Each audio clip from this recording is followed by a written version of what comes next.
Yes, folks, hello, welcome once again to MoDXtra Games and Collectibles. It's time for another action figure review here on the channel. And as you can see on the screen in front of you right now, today's installment is going to be taking a closer look at the new Jada Toys Ultra Street Fighter 2 T.Hawk figure. So stick around, folks. I'm going to give you all the ins and outs, ups and downs that you need to know about T.Hawk. So if you've been thinking about picking him up for yourself, you'll have good, thorough information to make a purchase decision around. We'll start things off by jumping back in time and visiting past Chris, who's going to take a look at the packaging the day T.Hawk arrived on my doorstep. Then we'll get into the figure himself. We'll talk about the aesthetic and the visual experience. We'll talk about the articulation and the posability. We'll take a look at the accessory selection and decide whether that's added value, and then pop him next to a couple of other Ultra Street Fighter 2 figures to see kind of how he fits in amongst the collection. And with all that said and done, you should have plenty of info, plenty of information to know whether this is the guy you want to crack your wallet or purse open for. So let's get into it and let's jump back in time to visit past Chris, having a look at the box on the day he arrived. Here we go. All right then, folks, well, here's T.Hawk in packaging then, and as you can see, it's the standard Jada Toys Ultra Street Fighter 2 packaging we've seen from the very beginning with this arcade cabinet, two-player arcade cabinet kind of motif, with the joysticks here, and the heads-up display, and then the window showing off the figure in the middle, with the character face, the name. It's what we've seen all the while. Then on the back, action shot of the figure, repeat the logo, repeat of the name, and then all the character selection screen stuff across the bottom. I think it's Zangief next to go. And then is that it? Is that it on Ultra Street Fighter 2? I think it is. They're now starting to promote the next Street Fighter line, aren't they? It's the usual anime style artwork on one side, and then the same again, the usual animated artwork on the other side, along with the very short bit of flavor text there. Country of origin Mexico, fighting style Thunderfoot martial arts. So there you go. There's the packaging, consistent. So if you're minting box, it'll fit right in with the rest of your collection. It is bigger, it's larger, like some of the other bigger characters has been. As you can see, it's kind of barely fitting on my little lightbox stage here. However, I'm not minting box. I'm going to crack this bad boy open, get good and hands-on, get some man-child playtime done, dig out my other Street Fighter 2 characters and pose him up, put him in displays, make some dios, take some photos, all that good stuff. And while I'm doing it, I'll jot down some review thoughts. So stick around, because future Chris is going to come back and share those review thoughts with you in 3, 2, 1. Okay, then onto the review section of the video now. We'll start with the aesthetic experience, the visual experience of the character. And here's T.Hawk as he came out of packaging, just a head-to-toe view for you all to take a look at. And the first thing that stands out, as I imagine it did when you saw him in box, T.Hawk's a big lad. He's a big lad, standing like 8 inches plus tall, and towers over most everybody else in the Street Fighter 2 collection, as well he should, because he was a big lad in the game, and he towered over everyone else in the game, so that all works out. And also, as you can see, he is visually consistent with that kind of cartoony video game aesthetic that they've used throughout the line, so he sits well in amongst the rest of the Jada Ultra Street Fighter 2 collection. So he's got that kind of cartoony colour scheme, the way the colours are blocked out, the skin tone they've used just aligns with the rest of the line. Getting in a bit closer, you can see he's got a great head sculpt there, lovely facial expression, just really selling the mood. And the kind of combat-y thoughts that are going through T.Hawk's mind there, so wonderful facial expression. Sculpted in. It's one or two head sculpts that come in the set. We'll have a look at the other one when we get to the accessories set selection. But we've got the paint applications there with the war paint across his cheeks and his chin. Got his traditional Native American headrest, Indigenous American headrest there, which is continued around the side with the feather that's tucked in next to the buckle. Although you can see there's like a weird little gap there. It's not kind of fully tucked in, but still it's fine. Nicely sculpted hair, again, sort of sculpted in enough that he's got some detail, but also consistent with that cartoony style aesthetic that they're going for. And then you've got that pattern painted in across his headband as well. Coming down into the body, you can see you've got the texture detail in this like kind of torn up waistcoaty thing that he wears. So you've got that nice textural detail in there, and then the tassels hanging down, although these aren't loose, they're sculpted on. You can get a better look at that texture detail across the back there. And again, this is consistent in the line. It's just like Ryu and Ken's gis and stuff in terms of the style. And then the musculature is just that lovely kind of Street Fighter 2 exaggerated, over-the-top kind of big, bulky, muscular kind of aesthetic there. It's like really mega over the top, and that's continued down into the arms, these big bulging arms with the veins in them He's got his gold armbands across the top, and then his wrist guards, his white wrist guards, again consistent with the image in the video game. And again, that's got a nice kind of aesthetic feel to it. It gives you kind of a leathery vibe. Moving further down, you can see he's got his belt, his brown belt here, painted on with his painted belt buckles and the little belt cap at the end there. The belt loops are also painted over the top, which is nice, although there's one or two spots here where there's a bit of kind of paint chip going on. Can you see that on the belt there? Negligible, minor, but it's there nonetheless. But still wonderful. Always a big fan of a sculpted and painted belt buckle for sure. And then down into the trousers, you can see again that textural detail continuing that sort of denim style look with the sculpted detail on the jeans, around the fly and the pockets and what have you. You can see it much more around the back here on his arse and on the back of the thighs for sure. And then as you get to the feet, he's got his boot covers here, his tasseled boot covers over the top. These have got a lovely wash on them to give them some depth in there, with the strap across the top with a little kind of pattern design in them.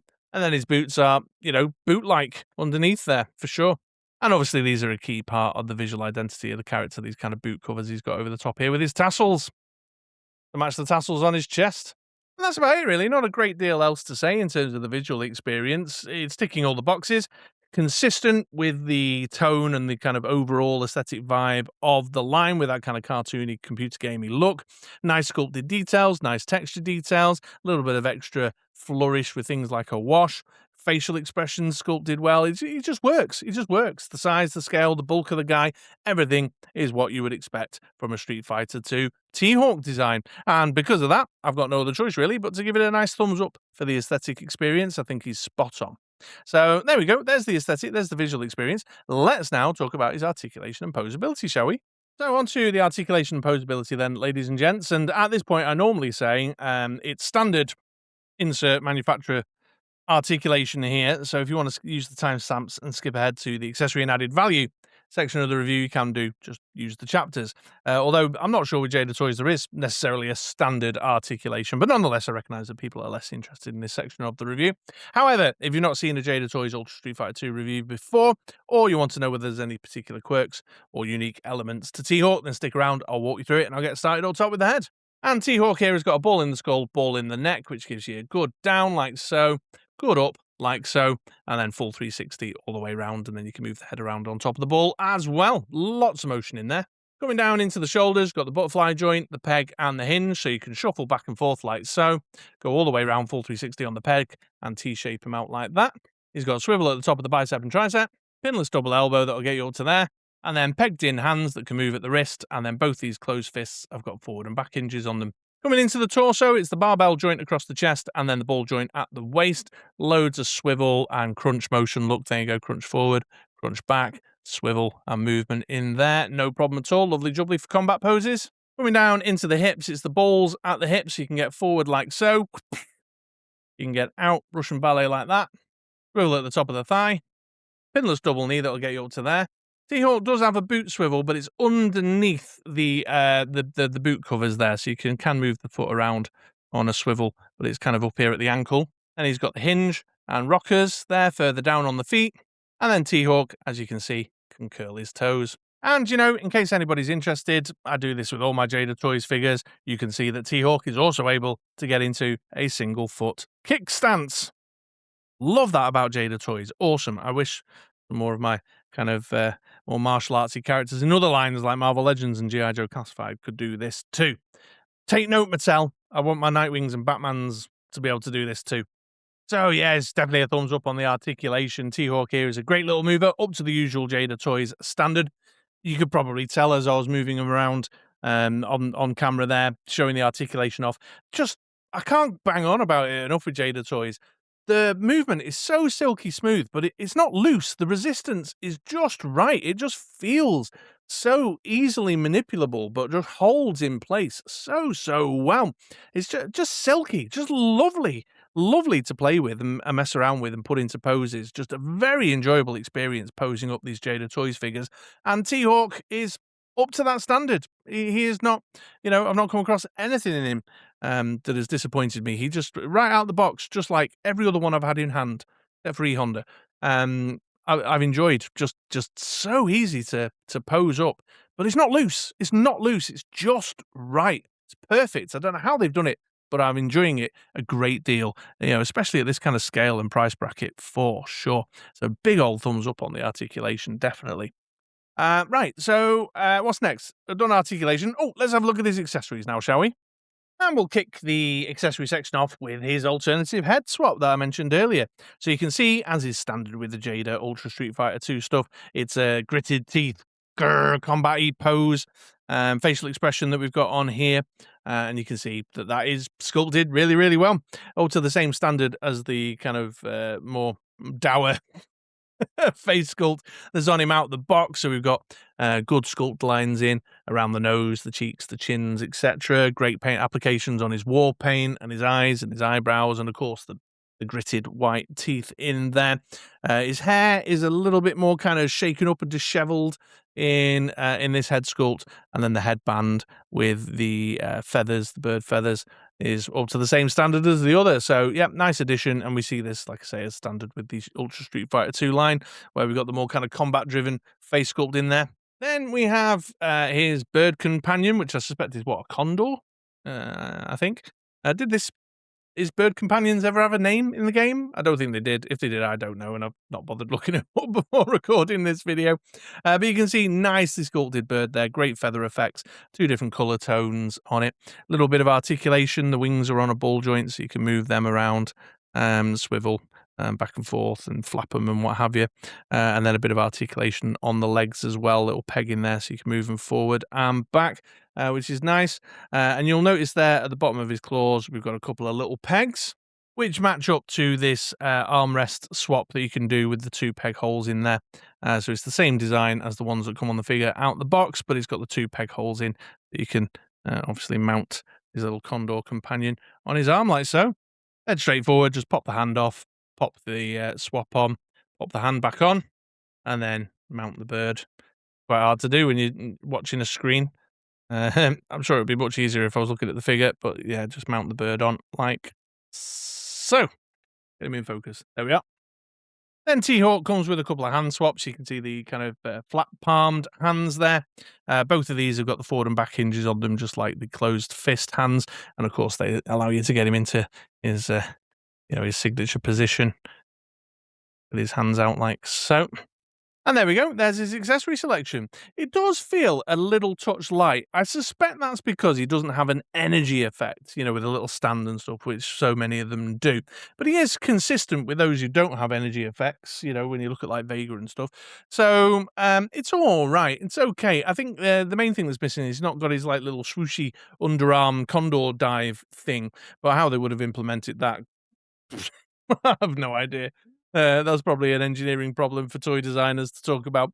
But overall, it's fine. I think it's also because I've not really been using the Condor a great deal. I've been kind of using the hand swaps and the head swaps more often. So it's like a section of the accessory selection hasn't had a great deal of use other than sort of posing him in that standard arm up, Condor on his wrist sort of thing.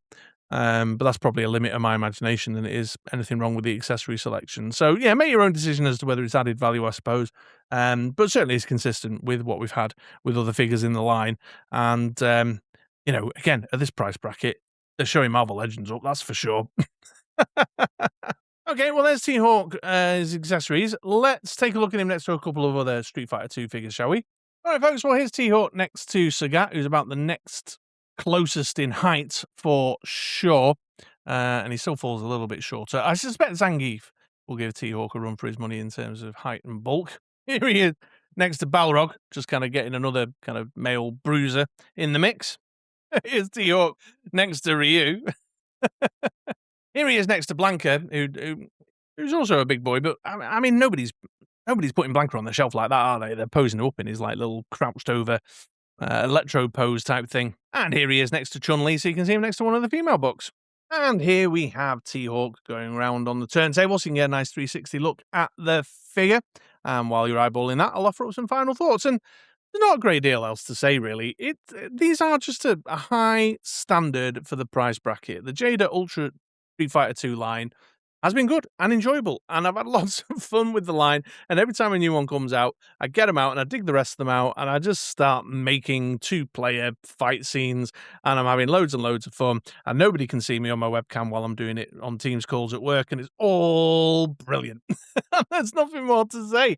T.Hawk is just a solid, great addition to the line. He looks like the character, he's consistent in terms of aesthetic, his posability is fantastic, and he just adds another layer, another piece of depth to how you might want to play with these figures. The playability factor is just so high. I really, really like this line. I'm gonna be sad once I've got Zangief in a way, because that's it. I'm sort of done there. I will have to perhaps consider diving deeper into wider Street Fighter lore and later characters from games that I didn't play, and see kind of how the new stuff they can churn out aesthetically sits with the ones from this starter line, because I have enjoyed it so much. And that's all I've got to say. If you're collecting this line, then it's a big thumbs up, and MoDXtra recommends. There's no two ways about it. He's awesome. He's massive as well. Brilliant. Such value for your money. Yeah, that's it. I got nothing else written down on my notes. I've just really enjoyed playing with him. He's just good fun. Just good fun. Your mileage will vary, I suppose, the same way as it has done throughout the line, whether you like the cartoon aesthetic or not. But I do, so it works. Yeah, nothing else to add. So there we go. Other than to say, if you've not had a Jada Toys Ultra Street Fighter 2 figure in line and you collect other 6-inch figures, grab one. Loads of the earlier ones are going super cheap now, so you can get a Ryu or a Ken or a Chun-Li for cheap, just to get a sense of the feel of these guys, because they do feel great. I love them. So there we are. All right, well, thanks for watching, folks. I hope if you've been thinking about picking up T-Hawk, this review has helped you make your mind up and let you know whether he's worth your money or not. Hit all the buttons and stuff, for as YouTubers like to ask you to do. But otherwise, have yourselves a great day, have yourselves a great week, and come back around again for another video sometime soon. All right, see you later, folks. Ended with his back to the camera. Never mind. There you go. There's his arse.